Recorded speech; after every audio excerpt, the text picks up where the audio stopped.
The Life of Blessed Henry Suso, Part 9. Chapter 52. A Good Distinction Between True and False Detachment.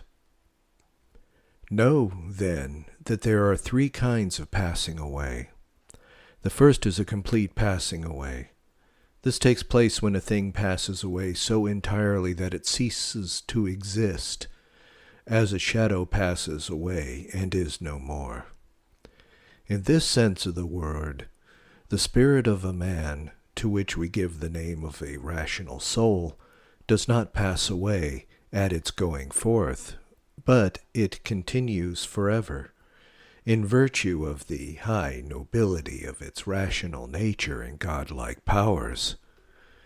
For God, after whose image it is fashioned, is a superessential reason, and therefore it is impossible for the soul to cease to exist, as the mortal body does. Another kind of passing away may be termed a half passing away, and has its own hour and time. This is the case with those who are wrapped in contemplation into the pure Godhead, as Paul was. Or, again, in another way, when a man becomes abstracted in thought, as often happens, and thus passes away out of himself. This kind, however, is transitory, for when Paul came to himself again, he found himself the same Paul, a man as before. The third kind may be called a metaphorical passing away. This takes place when a man, by the renunciation of his free will, abandons himself to God at each moment that he finds himself, just as if he knew nothing about himself, and God alone was Lord and Master. This kind of passing away cannot be complete and perpetual, so long as the body and soul are united. For, at the very moment when a man has detached himself from himself, and fancies that he has so entirely passed away into God that he will never resume himself, so far as his lower or sensual nature is concerned. And, all at once, in an instant, he and his perverse self are back again, and he is the same that he was before, and has to forsake himself again and again. To think, then, that in this imperfect state of detachment, a man may lawfully do just whatever he pleases, it would be a simple delusion. Though certainly it is true that the more anyone estranges himself from himself and passes away out of himself into God, the more completely he is established in the very truth. Thou must know further that there are two kinds of detachment from self. The one is called antecedent, and the other subsequent detachment. Thou wilt understand this better from an example. A thief feels in himself, through the wickedness of his nature, an impulse and craving to steal. But his conscience opposes this, saying, "Thou shouldst not steal, for it is a sin." Now, if the thief went out of himself and obeyed his conscience, this would be antecedent detachment, and the nobler of the two, for he would remain in his innocence. If, however, he will not detach himself from himself in this manner, but resolves to satisfy his wicked propensities, later on, when he has been caught and he sees that he must hang for it, the subsequent detachment comes, moving him to yield himself patiently to death, since it cannot be otherwise. This kind of detachment is good and saves the man's soul, but the other is beyond comparison nobler and better. Hence, we ought not to be so daring as to abandon ourselves to sin, according to the sentiments of some foolish persons, who say that he would arrive at perfect detachment must wade through all sins. This is false, For a man would be a fool to throw himself wantonly into a filthy pool in order that he might afterwards become more beautiful. Therefore, the most pious of God's friends earnestly desire to be brought to naught and to abide steadfastly in antecedent detachment, without ever resuming themselves in anything so far as human frailty will permit. And whenever they fail in this, it is a source of lamentation to them. It is true, indeed, that they have this advantage over other men, that they can rid themselves more speedily of the obstacle, that is, of the sin which stands between them and God. For out of their lamentation itself springs up at once a subsequent detachment, which replaces them quickly where they were before, and this happens when a man, finding himself still a man, bears with himself such as God's glory. Moreover, this subsequent detachment becomes in a certain sense profitable to them, through the self-knowledge which results from it, and here their lamentation ceases to be a lamentation, and they are born again into their former state of simplicity, and become once more what they were before.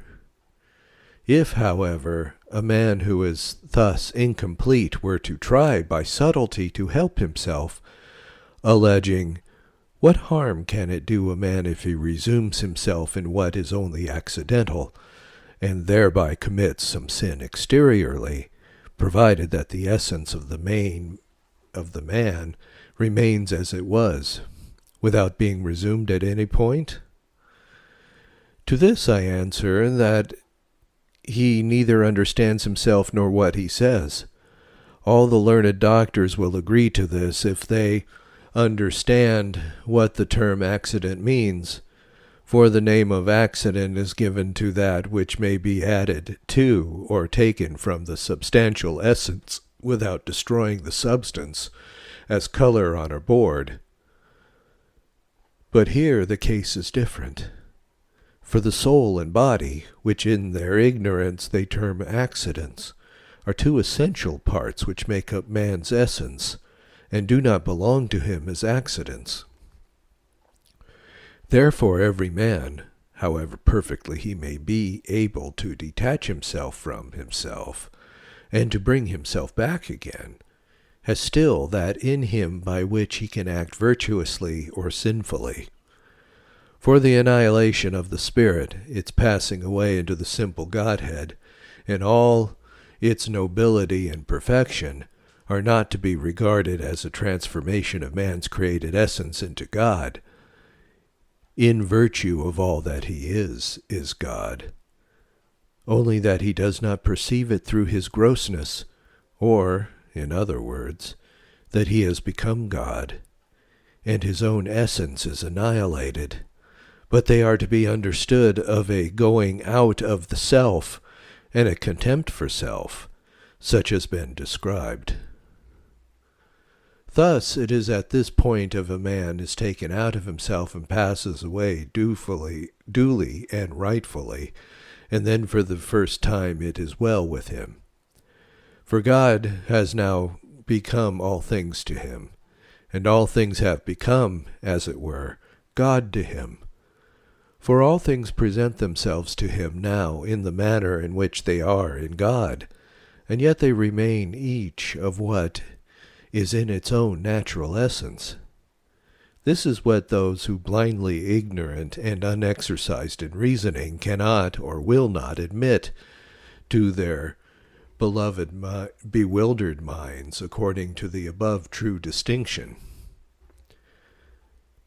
Thou mayest now, with the help of this good distinction, proceed to consider the following rational maxims and instructions, which have for their object to free men from their grossness of spirit and lead them onward to their highest bliss. Chapter 53. Maxims conformable to right reason, for the guidance of an exterior man into his interior. Let thy walk be an interior one, and be not given to break out either in words or in thy walk. Act according to the truth and simplicity in whatever happens. Be not helpful to thyself, for he who helps himself too much will not be helped by the truth. When thou art with men, pay no heed to what thou seest or nearest, and cleave to that alone which has shown itself to thee, such as, remember God alone, who has shown himself to thee under these outward things. Be careful that in thy actions thy reason goes first, for when the sensual appetite gets the start, every evil comes of it. God wishes not to deprive us of pleasure, but he wishes to give us pleasure in its totality, that is to say, all pleasure. The more mightily thou humblest thyself, the higher thou shalt be exalted. He who wishes to dwell in his inmost interior must rid himself of all duplicity. We must habitually reject all that is not the one thing. Where the sensual appetite is the moving principles of man's action, there is toil, suffering, and mental darkness. What greater pleasure is there than to find myself the one thing I ought to be, and the whole thing that I ought to be, such as one with God, who is one in all? A man should remain steadfast in his state of freedom from mental images and of self-restraint. Herein lies the greatest delight. In what does a truly detached man exercise himself? It is annihilating himself. When our love is given to a sensible image or person, it is accident, loving accident, and this we have no right to do. Nevertheless, I bear with him in this, until I get quit of it. It is, however, an interiorly simple act, when a man does not love the image which is present to him, but when all things are to him one, and that one is God. When a man detaches himself from himself, without allowing the sensual appetite to break out, he destroys himself. If he acts otherwise, he would be helping himself by means of his sensual appetite. Keep thy feelings within thee both in weal and woe. For a man who does this loves more in 1 year than one who lets his feelings break out, loves in 3. Wilt thou be of use to all creatures? Turn thyself away from all creatures. If a man cannot comprehend the matter, let him be passive, and the matter will comprehend him. Take heed not to break out exteriorly in a way unlike the divine and interior pattern. A man should be on his guard against the inclination that leads him to catch at everything which may save him from having to yield to the invitations of the simple truth. If thou wilt not submit to be simple, thou wilt have to submit to be manifold. Live as if there were no creature on earth but thee. Say to creatures, what thou art to me I will not be to thee. Nature loves nature and makes itself its aim. Some men's nature has not been sufficiently crushed, and when this happens, they continue exterior. The power of refraining from things gives a man more power than the possession of the things would. One deflection from the right course brings along with it another. See that nature is thee unburdened, and that thy outward man is conformable to thy inward man. Look well to the inward man, for on this depends thy exterior and interior life. It belongs to perfect detachment to keep nature at all times bridled. A man should never lose sight of himself, lest nature should run away. Thou lamentest that thou art still too active, undetached, and impatient. Nevertheless, despair not. The more keenly thou feel this, the better. Perishable love is the root of all vices, and a cloak of all truth. The setting of the sensual nature is the rising of the truth. When the power of the soul has ceased to work, and the elements have been purified, the powers remain fixed on their eternal object, as if they have been directed towards it according to their ability. All the powers have one object and one work, and this is to be conformed to the eternal truth. There is nothing pleasurable save what is uniform with the most inmost depths of the divine nature. Some men are to be met with who have had an interior drawing from God and have not followed it. The interior and exterior men fall apart, and it is in this that many fail. Our nature in its present state is richly endowed. The more it goes out of itself, the further it is from God, and the more it is inwards, the nearer to Him it is. He who has attained to the purification of the senses in God performs so much the better operations of the senses.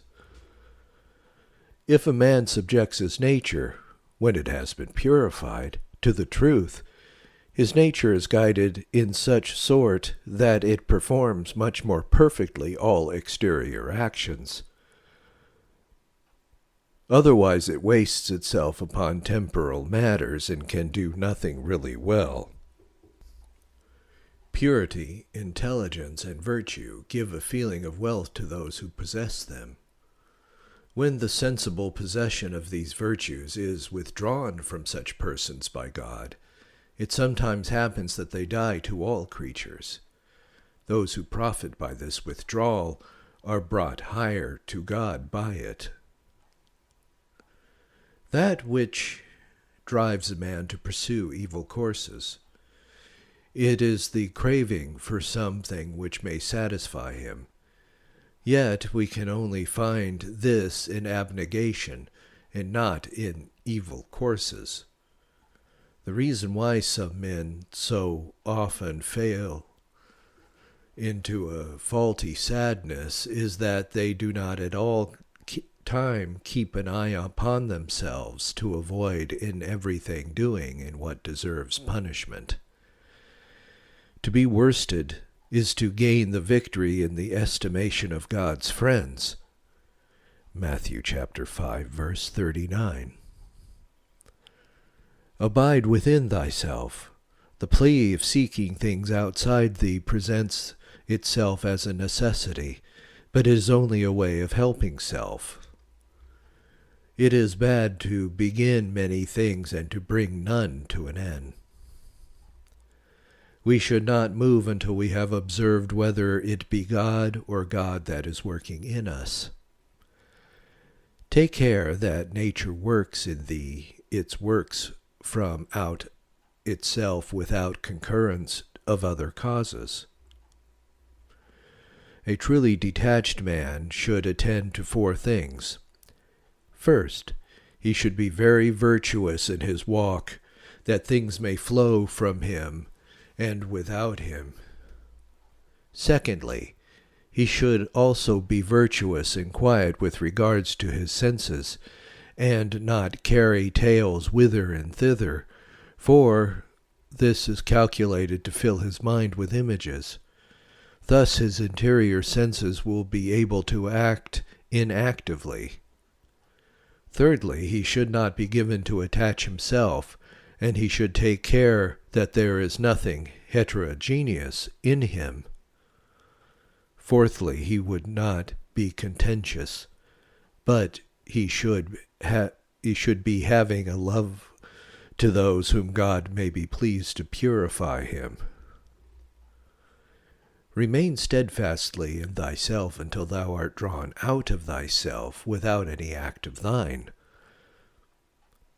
Observe whether the intimacy between good people arises from inclination or from simplicity. The first is far too common.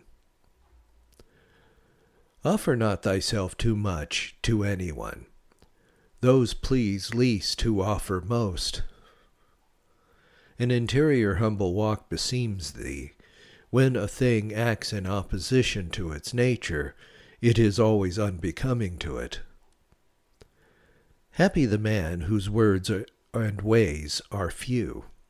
The more words and ways there are in any man, the more there is of what is accidental. Stay within thyself, and be not like such men, otherwise thou wilt suffer for it. Some men act from their sensible feelings both in suffering and in joy, but a man should not look to himself in this. In the spiritual annihilation of self, the final consummation is attained. When Christ had said, "Into thy hands I commend my spirit," he added immediately, "It is consummated." God and the devil are in man. He who guides himself and he who forsakes himself discovers the difference. That is, the self-willed find in themselves hell, and the detached heaven. He who desires to have a rest at all times must be on his guard against himself in this as in everything else. That is, the desire is a species of self-seeking.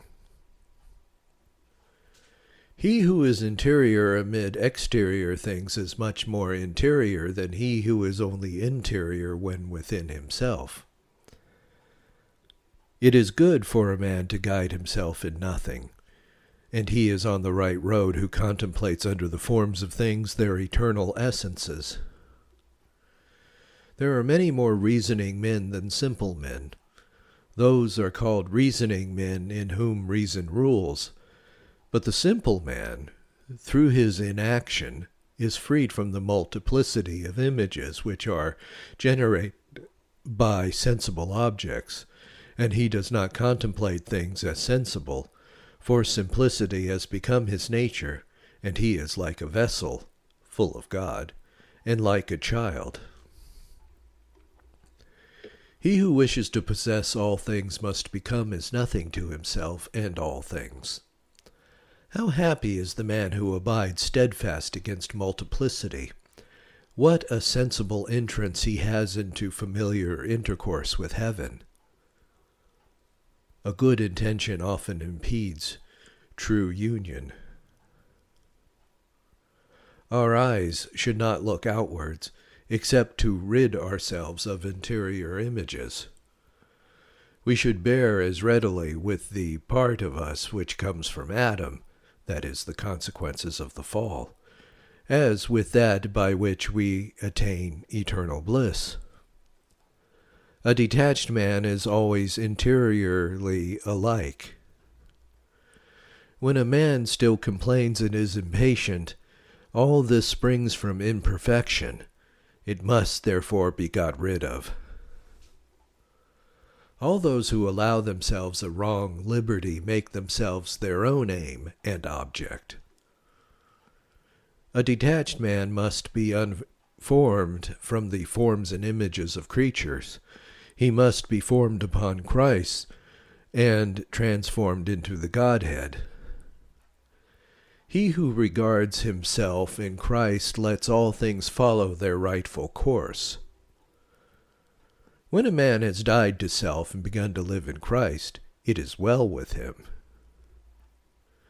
When a man strives by turning inwardly to conform himself to the truth, it is clearly brought home to him that he has gone forth out of himself, and he observes that there is still something of the creature in him, on which attraction acted.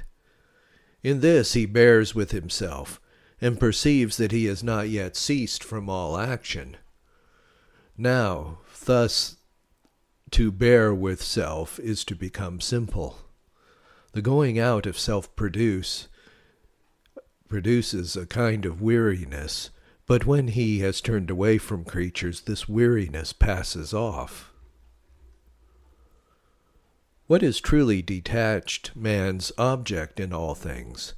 It is to die to himself, and when he dies to himself, all things die to him. What is the least obstacle? It is a thought. What is the greatest obstacle? It is when the soul abides in the obstinacy of its self-will. A detached man should not let any moment pass away unmarked. A detached man should not always be looking to see what he needs, but he should be always looking to see what he can do without. If a detached man wishes to conform himself to the truth, he must in the first place be diligent in turning inwards from the things of sense, for God is a spirit. Secondly, he must take note whether he has attached himself to any obstacle, that is, anything which stands between him and God.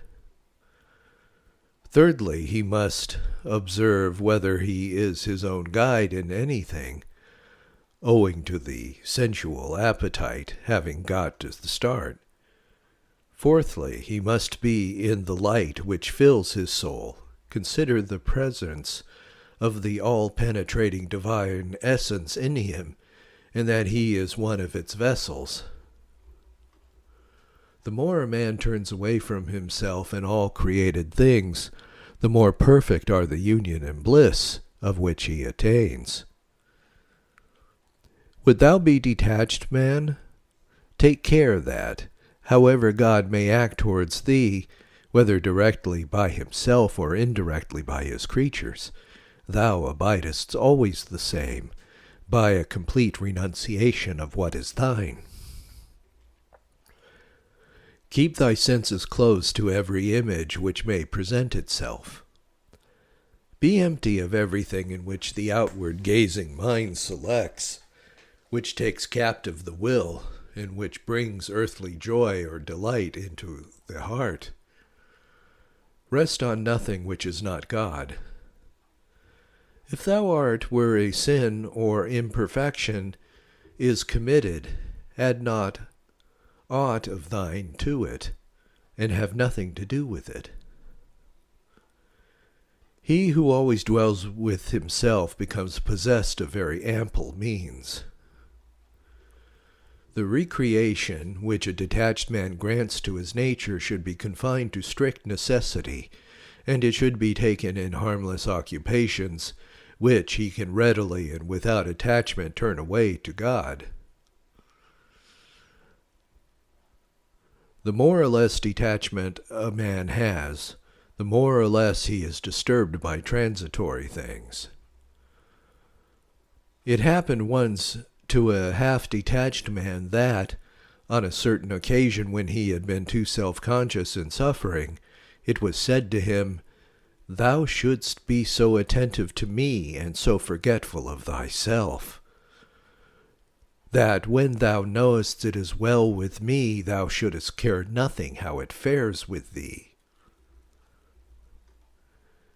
In the case of a detached man who draws his senses inwards from external objects and establishes himself in the inner castle of his soul, the less he finds within to cling to, the more painful are his interior sufferings, the more quickly he dies, the more swiftly he bursts through to God. To give the senses a wide field withdraws a man from his interior.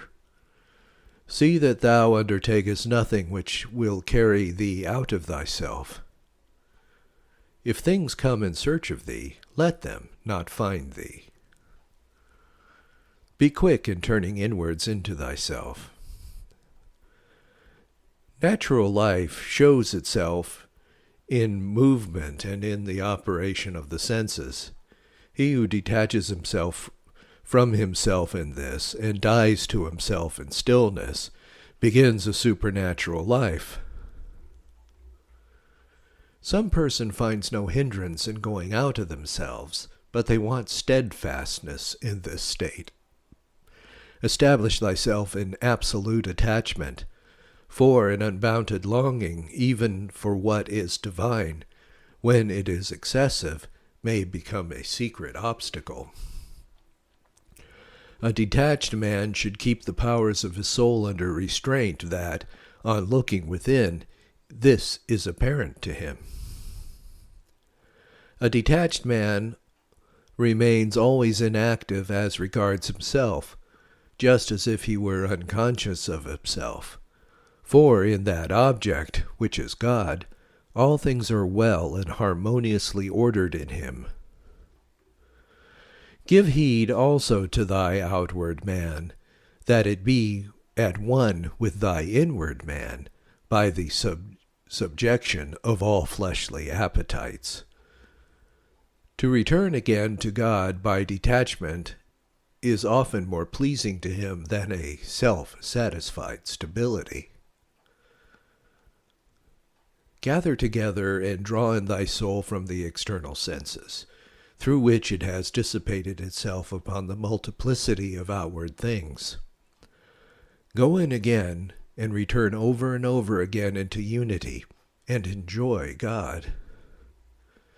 Be steadfast, and never rest content until thou hast obtained the now of eternity as thy present possession in this life, so far as it is impossible to human infirmity.